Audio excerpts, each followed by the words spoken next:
Hi everyone, today we will talk about how to fix or how to solve your Snapchat camera quality.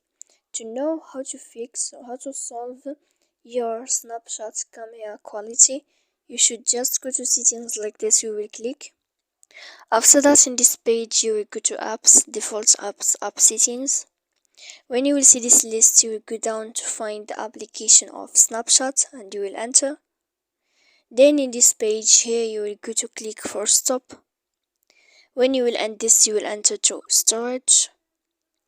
After that, in this page, you will click clear cache. Then you will go to click clear data.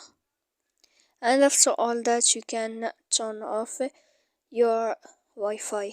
So please don't forget to support us by like and subscribe. See you next time in another video, and thank you for watching.